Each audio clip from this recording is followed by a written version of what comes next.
Welcome to our Greater Des Moines Community of Practice meeting for Tuesday, the 12th of January. I'm Larry Cormichael, your presenter. I'm one of the core group leaders for our Community of Practice. And I want to welcome everyone from wherever you are across the nation or internationally to our monthly meetings, which are held the second Tuesdays of every month. This month's topic is What is Lean? It is part of the LCI Learning Series, of which there are 6 topics. The other 5 we will be presenting on over the next several months into the end of this year, and those will probably be virtual presentations with our current COVID circumstances in our country. So the conditions of satisfaction is a material that is copyrighted by the Lean Construction Institute.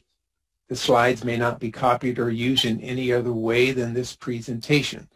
This presentation may be shared in PDF format only with participants.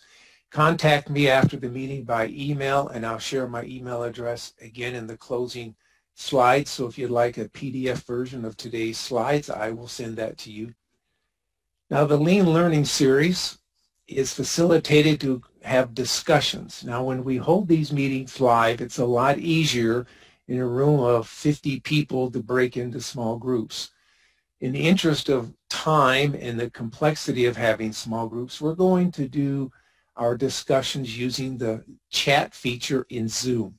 I will have several questions every so many minutes. I'll ask all of you if you could share your thoughts, and they're open-ended.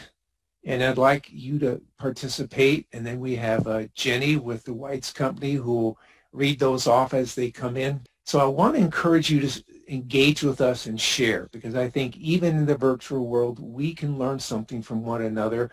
And by sharing, I think we can each walk away and say, hey, I learned something new this morning. It was worth my time. So the topic is What is Lean? It's an introductory presentation of the LCI Lean Learning Series. It relates to design and construction. I think many people have the idea, well, lean is just a process used in construction.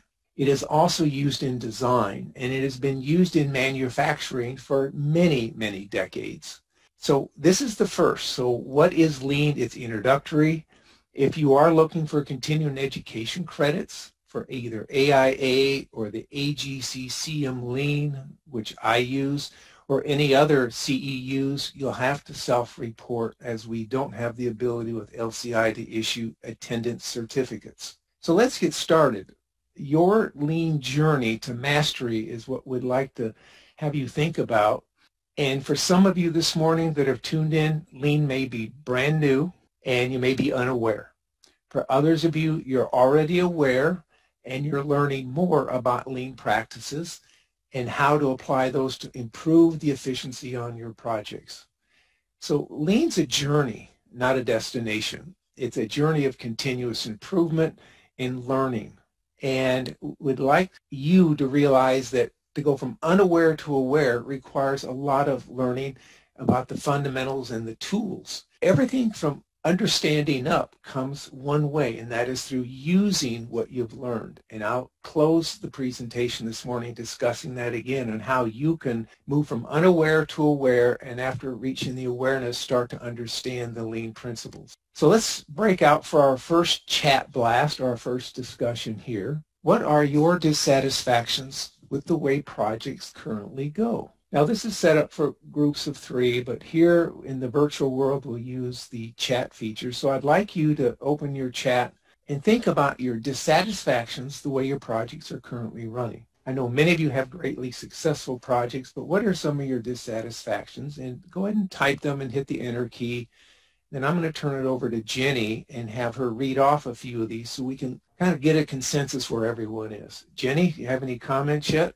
We have a couple coming in. So too much comfort in falling back to traditional roles and processes, lack of adhering to the schedule, project changes without any time extensions. Oh, they're all coming in now. Trade stacking, time allowed for construction becoming less for each project, unreliable cost information during design, communications, once again, lack of communication amongst trade partners, too many RFIs, 4 to 5 years to design, 12 to 18 months to build, design not incorporated into planning sufficiently, project starts without full planning of staff and support, schedule adherence. This one's a new one. Not everyone has a collaborative spirit. Just a general, there's a lot of dissatisfaction. Well, I want to thank all of you for your contributions, and I think we've heard these our entire career about lack of communication, lack of early input, and you think about how do we break this broken system of the way we've been doing things. And I read a book recently called Broken Buildings, Busted Budgets.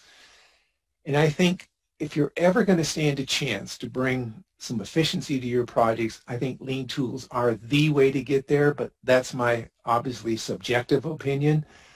But I think there's a great opportunity here with lean methods to remove many of these dissatisfactions. I want to thank you, and please hang in because we have several more questions and breakout sessions coming up in our presentation. So let's move on to definitions. With this being the What is Lean introductory presentation, it's really a culture of respect, and it's at the center of the diagram, and it's an environment and a culture of continuous improvement aimed at creating more value for the customer. And there is more than one customer on a project. There is the ultimate customer, the owner of the project, but within the project team, you are customers to each other. I mean, to a drywall contractor who does metal framing and hangs drywall, their immediate customer would be the general contractor construction manager. And there's many other similar customer-client relationships. And you want to define the value for the customer while identifying and eliminating waste. We have another presentation later this year on the 8 waste and removing those from your projects and your project team workflow. Now, a lean project delivery system, it's an organized implementation of lean principles and tools. And we aren't going to go into all the principles and tools this morning. And they're combined to allow a team to operate in unison to create flow. And I can't stress that enough. You want to create a consistent, even, predictable, and reliable workflow, a culture of promises made, promises kept. So let's going to start out here with conventional project delivery outcomes, and then I'll compare it to lean. We start with many of us, we have high risk. And the way we cover risk is with good planning. We cover risk with contingencies in our estimates and our bids.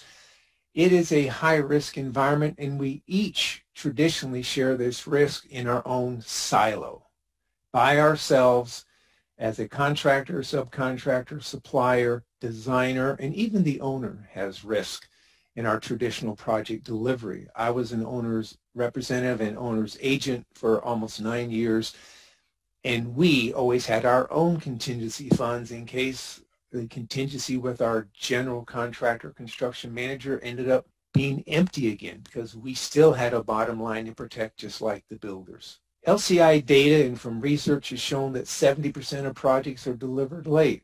That seems like an extremely high number. I think it is a symptom of a broken system, and I think if you look at lean, there's a way to mitigate and minimize this late project delivery. And I'm sure many of you deliver projects on time. It's not a comment about you. 73% of the projects are over budget. I'm sure many of you land right on budget or do better. Historically and statistically, we're finding, LCI has found there's this very large percentage, almost 3/4 of projects are over budget. Rework and waste is high. We won't go into why there's so much rework on a project. It could be late answers to RFIs. It could be incorrect information. It could be defective materials, defective workmanship, and the list just goes on. There needs to be a way to minimize rework and eliminate waste. Teamwork is unreliable. People make promises they don't keep. Lean is the opposite. Make a reliable promise and keep it and monitor that promise on a daily basis. Customers are not satisfied. In other words, people have disagreements, arguments, back charges, and other monetary disagreements. And there's also lack of performance or breach of contract and finishing late and cost overruns and back charges. There needs to be another way to take care of this and eliminate this waste. And profit margins are shrinking. One of the comments a few minutes ago was, well, it takes them 5 years to design it, and they give us 16 to 18 months to build it. Sure wish your project would have been involved in the design. They probably could have designed it in 18 months to let you build it in 14 months. Let's look at the comparison next on how this conventional project outcomes compares to lean project delivery. And I'm sure you've experienced some of these conventional project pinch points. And let's move on and look at what can we do to move beyond that. So lean project delivery enables risk to be collaboratively managed. Now you may be thinking, uh-oh, there's that IPD, integrated project delivery term, and I'm just not comfortable with my firm of sharing risk, which also means sharing rewards or profits. There is a trend in our industry, in our country, to move toward that, but there are still many contractual relationships that do not collaboratively manage risk. It's still siloed, but there is a way to share the risk and share the rewards. With lean, I truly believe projects can be delivered on time. I was allowed to observe a lean project 13 years ago in West Des Moines, Iowa, and the bottom line was it was the general contractor construction manager's first major application of lean to a medical facility, and from the original conceptual schedule to the final schedule, the project finished, I believe, 3 to 5 months ahead of schedule. And there was cost savings, and the owner could then exercise some options. Projects can be delivered on time or even earlier using lean principles, and we need to talk about not just the construction, we also need to talk about the design phase prior to construction and how the interaction of designers and builders can pull the entire project schedule to make it shorter, but not necessarily all the shortening of the schedule is in construction. It is also in the design phase and the owner decisions. Projects can be delivered within budget using lean principles. You can generate cost savings, you can reduce overall time. There are some advantages here by using lean principles and tools. Minimizing waste in rework. Later this year, you'll hear our presentation on the 8 waste. We'll give you more information there if you're not familiar with that. Rework for everyone in construction is a loser. It is red ink, it is work done twice, and then there's wasted movement and wasted materials and wasted potential. Team-wide reliability, it's the opposite of, well, I'll have it done by next Thursday, and that stakeholder says, yeah, I promise you Thursday, I really meant the following Wednesday. What we want in lean is a reliable promise and then reliable performance, so we have a culture of promises made, promises kept. Higher customer satisfaction for every customer on the project. Not just the client, the owner of the project that is paying all of the bills. General contractor, construction manager, trade partners, suppliers, designers, consultants, everyone has a higher level of satisfaction. In the end, the client sees a better project with less headaches and a better delivery. In the end, everyone should be making a fair profit. I know when I was an owner's representative and owner's agent for 8.5 years, middle of my career, there was one thing at that time that I did not look at. I did not look, nor did I care about the builders, the contractors' profits. I was protecting my budget with my contingency. I still wanted schedule, quality, safety, but an environment that were fair profits for all is where everyone can share the risk and share the rewards. So goals of lean design and construction. Reliable workflow. I've hinted at this for a few minutes, and it's make a promise, keep a promise, so it becomes reliable. So when you promise me a crew of 8 workers for the next 5 days on your task, 8 workers show up and they accomplish each day what you promised. But not only in the construction trades, but in the pre-construction phase of the many steps of design, owner input, and owner decisions. An owner needs to make a decision with the designer, and the designer relies on that decision to be made on time. The role of the builder could be to track that progress on these promises. You want to maximize value to your customers, minimize the 8 waste in your project workflow, whether it's design, construction, material deliveries, and outside vendors.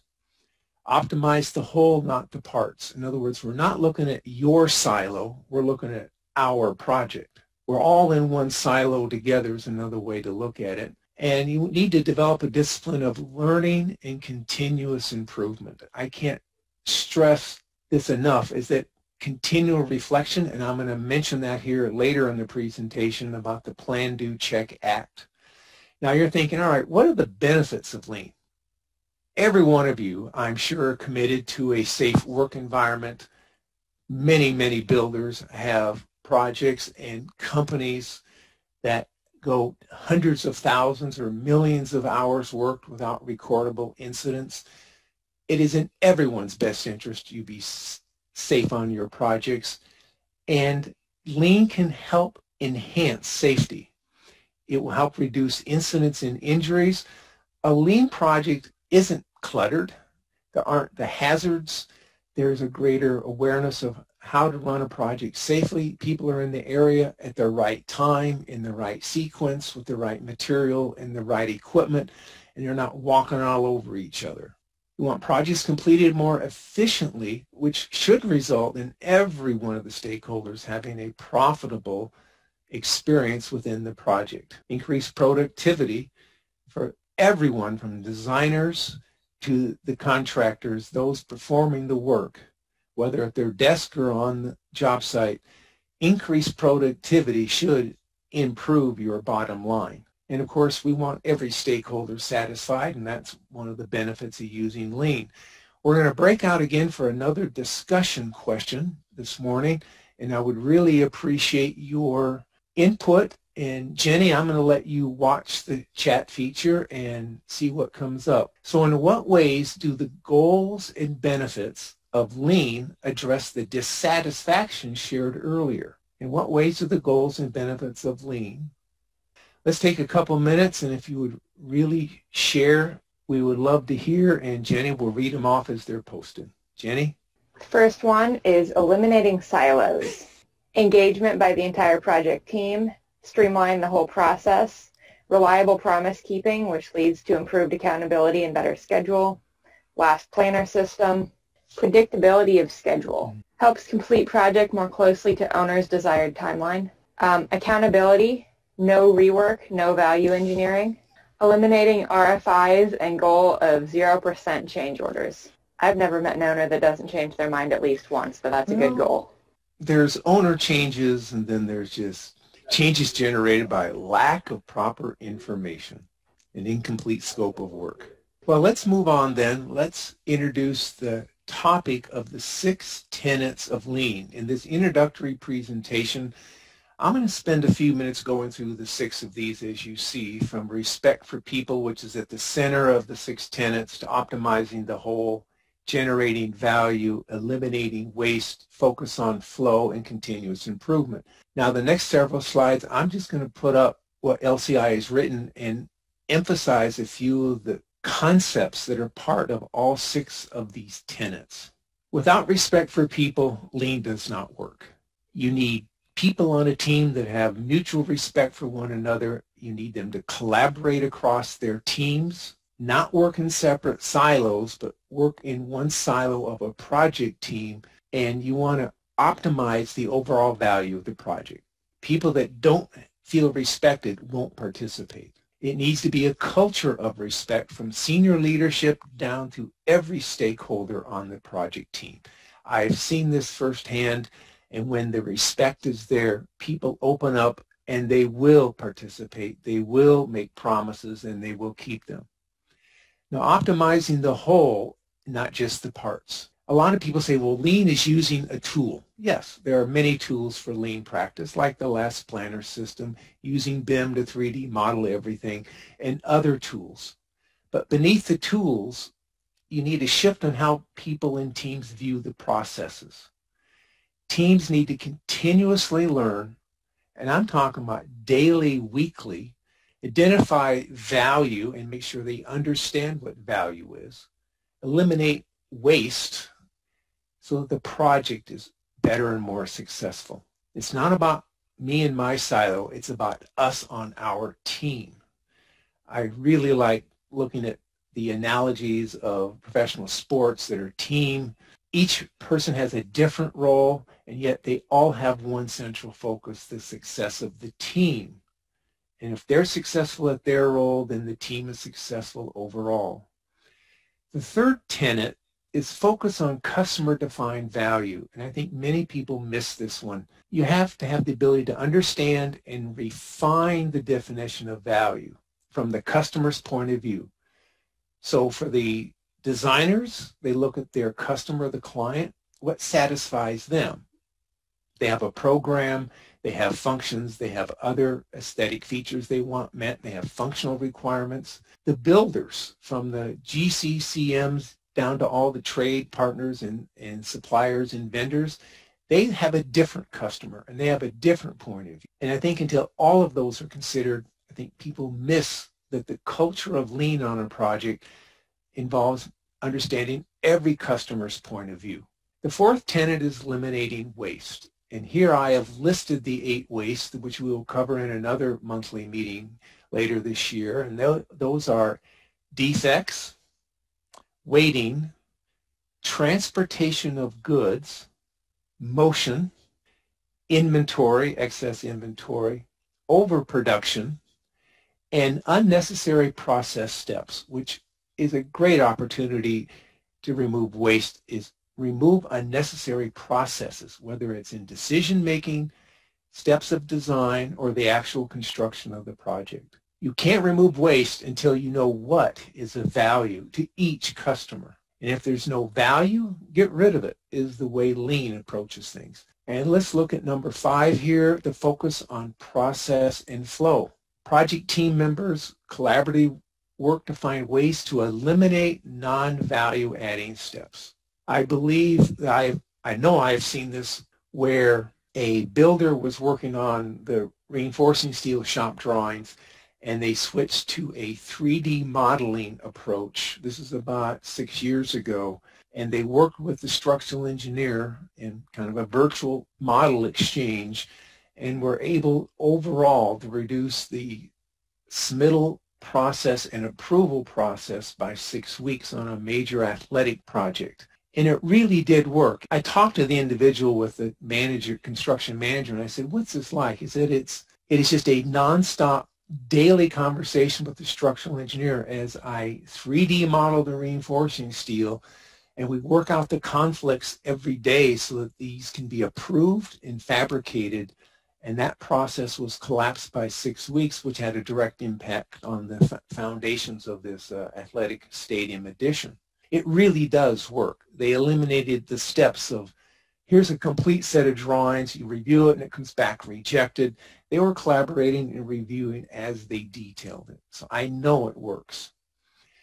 Now the 6th tenet is the mindset of continuous improvement. And I think many people miss this. In other words, they do the task the same way every day, every week, every month, every project, and they never look at the waste they could remove to make it more efficient. So you want a culture on your projects where experimentation is encouraged and that manageable failure is acceptable. I read about Elon Musk and his leadership style, and he expects mistakes so they can learn and correct and move forward and make progress. Yes, they need to be manageable failures. I completely understand that. I had an old boss once, the superintendent said, I'll tolerate your mistakes, but they better be small and not cost me much money. And I thought, yeah, I understand the concept. You're reviewing my performance. So lean is a focus on continual learning. If you're striving towards a specific end where the learning is done, you're going to lose a key component of lean. The learning doesn't end.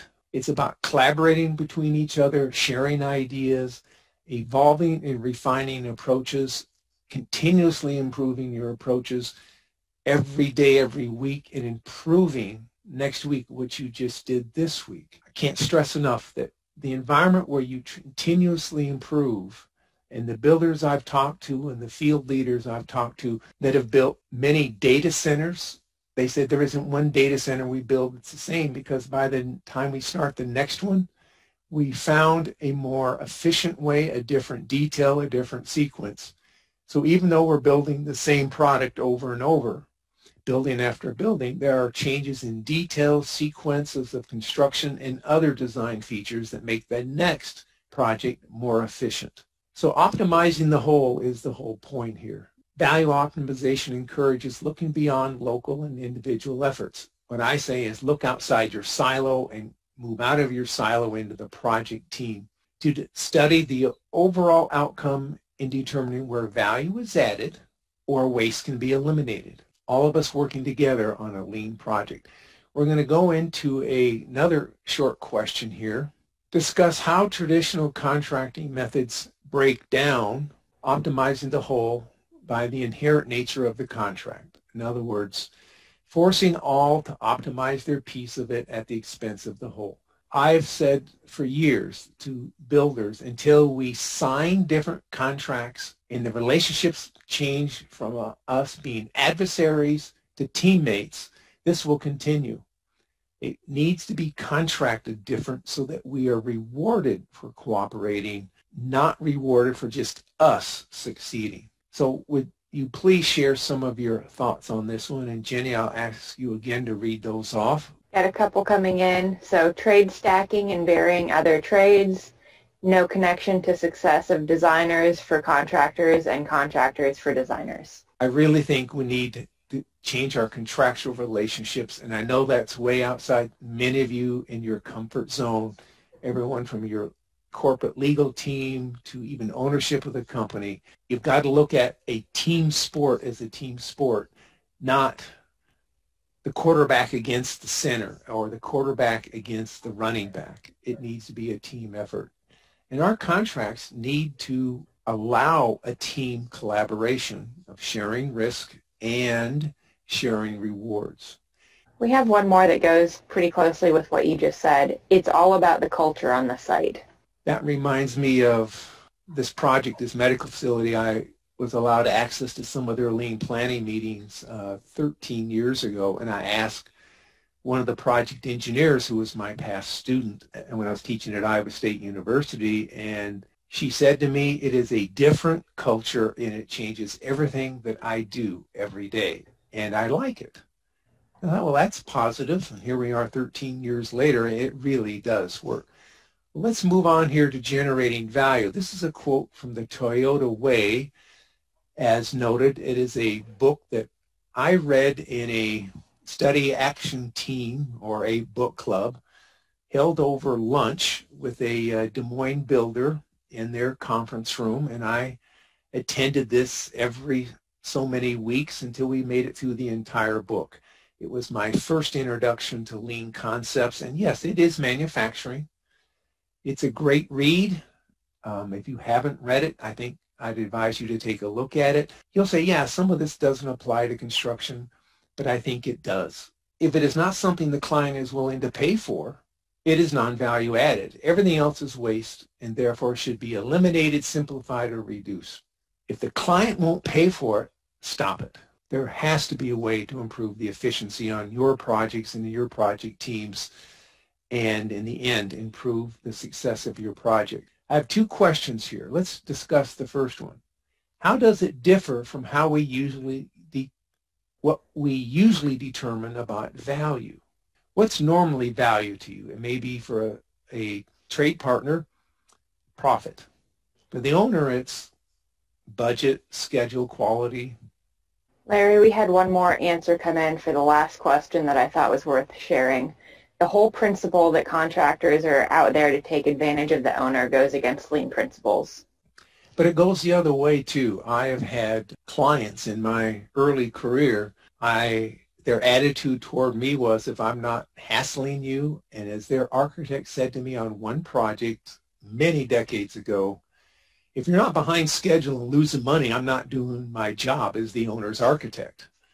And I am quoting on that one. That individual thought their relationship with the owner and then myself as the general contractor was, let's fight. Let's look at another question here. Is it just in regards to what is being produced, in other words, the output of the project, or the process during the project?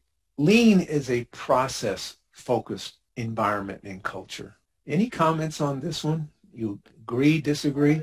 Jenny, any comments? I've got one that comes in and says both. Well, good. Two things are linked. Yes, they are. They really are. Remember, lean is about generating value and removing non-value added anything that doesn't add value.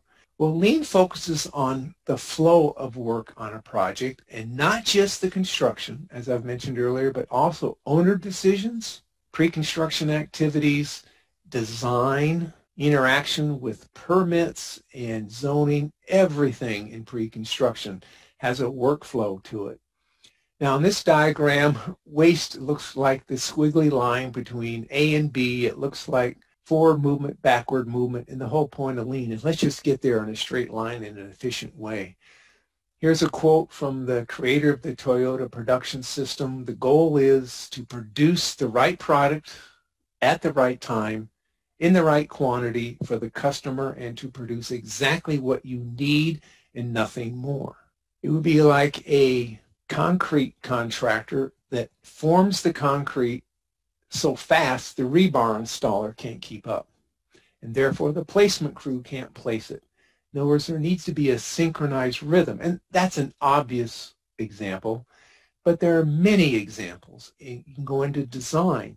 As the design evolves between the owner and the design team, where's the builder's input? When do you need the builder's input? When do you need a budget check or checks so that this project doesn't drift into the zone of over budget and has to be redesigned, and that's when no one makes an extra penny. So focus on the flow. Now, how do we do this? I'm going to introduce this one, and many of you have probably heard this from other lean presentations or seminars. It's about continuous improvement, the plan, do, check, act. So we plan the work. We identify the opportunity. We know what the tasks are. And you say, on this small group of activities, let's implement a change. Let's eliminate some waste. Let's improve the process. So you replan it. And it's daily planning. It's weekly planning. Let's do this differently. Let's test this concept. Let's eliminate some waste. So we go out and do it. We use the new approach. We make the attempt to eliminate the waste. And when we're finished, we need to check it. We review the outcome. Well, did we improve the outcome? Did we remove some waste? Did we save some time? Did we save some money? You analyze the results. You say, all right, what did we just learn? Of the 5 things we tried, 3 worked. Great. We'll repeat those 3. And the other 2 we won't try again. You take action based on the learning from the check step. If satisfied with the results, you continue to implement the change. If you're not satisfied, start all over again and replan it. Daily improvement, continuous improvement. The plan, do, check, act. I think all of us do this in our lives, and we just don't name it that. From reorganizing your own personal office so it's easier to work and find things, to the way you organize your project sites, plan, do, check, act, I believe, can be used on any task with any group on any team. So lean thinking demands a mindset of continuous improvement. So when you think PDCA, think continuous improvement. Plan it, do it, check it, change it, and try it again. So let's break out again for another set of discussions. How is PDCA different than a conventional mindset? I really would appreciate those that have been around PDCA. Give us your input. Or how would PDCA be different than what you're doing now? Jenny, do we have any comments from our attendees? Oftentimes we try something new that doesn't work and we get discouraged. Instead of going another new route, we go back to the traditional means. I have another one that came in. You can make corrections before you get too deep, where it's more costly and detrimental to the project. Checking is answering 2 questions. First, did we follow the plan? And second, did it work? Well, those are great. I really appreciate your input on those. Let's move on here. PDCA in action. Well, it's the plus delta approach. You'll see an image here, a photograph of a plus delta taken at a meeting that was provided by a builder. And I've used this when I was in higher education with college students to help them analyze something they've done with student organizations. I'm sure many of you have used this. I think you can apply it to just about anything. Look at pro football. We're in the playoffs now. It's halftime and one team is not doing well on offense or defense, and they come out 15 minutes later and there's a change. You see them sitting on the sidelines looking at their tablets, continually looking at replay video, trying to understand what to change so the next time the offense is on the field, they have a better result. I think sports are great at the plus delta. They realize what works and they repeat it right during the game, and they change what it just costed them the game, the next series of plays, whether it's offense or defense. It requires a culture where you can let people share pluses first, but they can share the suggested improvements without fear of retribution or retaliation. In other words, the leader just needs to listen. And at the end, I'm going to ask you for your plus delta comments on this morning's presentation in the chat box. What can the team do to improve? In pro sports, the suggestions are welcome because it can change the outcome of the game by the end of the clock in the fourth quarter. And so what produces value is your plus, and what can we change as a delta? And I like this cartoon here. The optimist, the glass is half full. The pessimist, the glass is half empty. And the lean thinker says, why is the glass twice as big as it should be? I've seen the same cartoon say the engineer instead of the lean thinker. It's I think a humorous way to look at lean thinking is you right size and you don't overproduce and you produce what's needed just in time, not overproduction, not underproduction, exactly what each customer wants. So another breakout here of how to implement lean. What new actions or ideas that have you learned today can you take back to your work? And I would appreciate you just sharing anything. I know this is an introductory, what is lean presentation. Many of you attending today may have already heard these and used these. I hope there's some takeaways that you'll share. I'll give you a few minutes here. Jenny, any notes in the chat box? We had a question come in. What is the best way to get trade contractors to buy into lean and Last Planner? Wow, we could talk for 6-8 hours on that one. I think they need to be respected. And they need to, and I've seen builders actually hold training with their sub-trades on the job site about how to appropriately use lean tools. The trade partners and the Last Planners, when they make a promise, they can't be made fun of, and the field leader, the superintendent, can't just keep barking orders. I've seen people just clam up and shut up when the superintendent mindset is my way or the highway.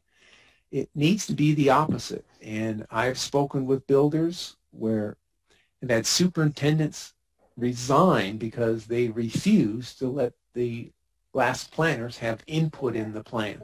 That is a tough one to do. I'll bottom line summarize it as a change in job site culture. Any more comments, Jenny? We have a comment that they like the quote about what value add means for an owner, which is only something they would be willing to pay for. That is a great thing to remember. The owner won't pay for it, we shouldn't do it. You can remove wasted steps in everything that happens on a project's life cycle. Any more comments here? Take one more if we have it, Jenny. Lean is about respect for people, not about saving time. Well, let's move on in the interest of time so we complete on time. I showed you this diagram earlier, and you're thinking, well, if I'm unaware in the lower left corner, there are listed 5 different ways you can go from unaware to aware. Introduction to lean project delivery, introduction to the Last Planner system, lean in the design phase, introduction to lean in design build, in the business case for lean. And the delivery methods are listed. I'll share something here in a couple of minutes more about delivery methods. And then you go from unaware to aware, and then there are other things you can learn in a classroom environment, virtually or live. Target value delivery, lean in the design phase, mindset of an effective big room. That's been out for about 1.5 years. We did that presentation in our community practice last end of last year, and we'll have it again later this year as a refresher and reminder for everyone. And the last planner system in design, we held that with a paid presenter in our community of practice a little over a year ago and brought in a LCI certified trainer and spent 4 hours. It was a paid event, and that's when we were meeting live. We had them come in and talk about LAS planner and design. It was a great course. I attended that myself. And then there's conducting Gimbal walks. Now, after the green and the blue training box, you move up to understanding. Understanding, competency, and mastery is just using what you know so that you understand it, you become competent, and you master it. I have found in my many decades of instruction, if I truly hadn't mastered it by using it and becoming competent, I couldn't teach it. And I think you need to look at it the same way. You can understand something, you can use it, you can correct yourself, you can use it, you can correct yourself, and you can become competent. And this is a continuous cycle. New lean tools, new lean success stories. I really want to encourage all of you to stay on the continuous journey, not the destination. You'll always be learning something new, and I hope you enjoy that process. Here are 3 books that LCI offers. I have read all 3 of those, and the biggest advantage for me is it helped me better understand not only the vocabulary, the terms, the concepts, the culture. You can find those at leanconstruction.org. We have our community of practice events for you to come learn. You're attending today. We hold them the second Tuesday every month. Thank you for attending. Congress in 2020 was held in October, and it was a virtual attendance, and LCI is planning for a live event in October of this year, 2021. Design Forum in 2020 was virtual, and I'm waiting for a final announcement on the Design Forum for May of 2021. I think the COVID situation with vaccinations hasn't played out yet. You can also become an LCI certified instructor, and you need to contact LCI to obtain more information about that process.